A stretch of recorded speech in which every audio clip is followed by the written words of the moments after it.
ndiye mwana anga ari namba 4 umba medu. 5.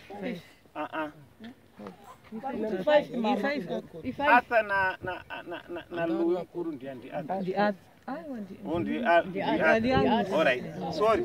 Takwenda kumba kwa gotwe. Gotwe umba medu, sorry. Nandaita vice versa. Takwenda kumba kwa gotwe umba mama vangu. Good. Mukomana uyu saka ndoko takufamba chita sei. Toenda kumba kwake ikoko. Tunomuchengetedza. Baba variko iwa mai vacho boy vatungamire chifamba asapira mashu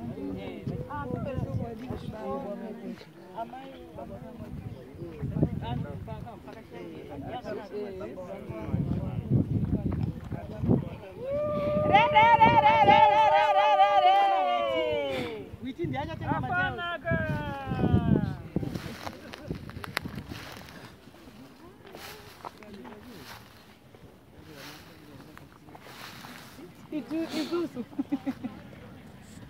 Satimana.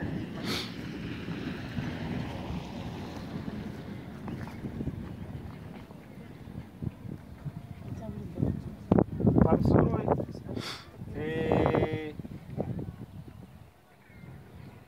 mofu pamusoro shava mwenda mberi pamusoro yamai vangu pamusoro yafuwanaka baba pamusoro yanafuwanaka madzikoma pamusoro yemadzitete angu pamusoro yambuya vangu Samanyanga nana sekuru Samanyanga pamusoro vakuwasha pamusoro yanambuya vangu varipo madzisawira pamusoro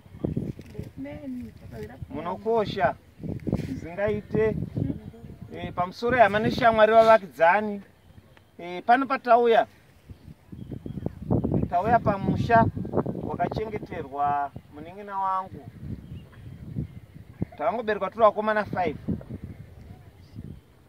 uyu mukomana akashaika mugore amaindibatsire madhifinga zvikananisi 16 March 1993 anga ari mudiki anga aberekwa 1990 mukomana uyu mwari wakasira mutora mufunga ndiye akaita nhamba pakuya pamusha unoyu kwatiri 93 ka ndiye akatotanga chizoya sekuru kuzoya tete priti kuzoya saka mukomana uyu ndiye akauya kuzovhura musha achivhurira vanhu vakuru vazoteera akanga ari mukomana akafanana nezingaite aindida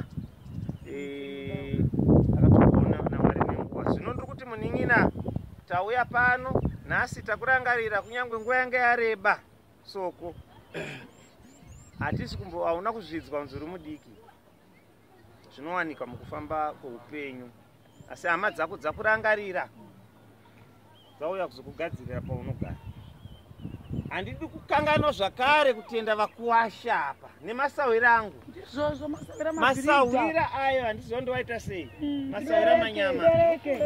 masawira manyama vakamhanya nemajeche akaita zvese apa nenguva diki diki kuti zvinhu zvifambe vakuwasha vangu vakaisa maoko ekuvaka zvakare papi ndiri kunyatsodoma basa rasiri regara vakaita ndoda kuti muone kukosha kwazveni kuti ukaona mukuwasha achidaro anenge achikuremekedzai kusvika papi handinai mashoko akawanda kumunin'ina wangu uyu handingakude kuti muzive asi ndangoti muzive nhoroondo yacho mukatoona kuti tiri 4 mumwe wedu ari pano tatiri 5 ndiye anga ari kupedzisira saka naizvozvo chatora mukana unoti ndisiye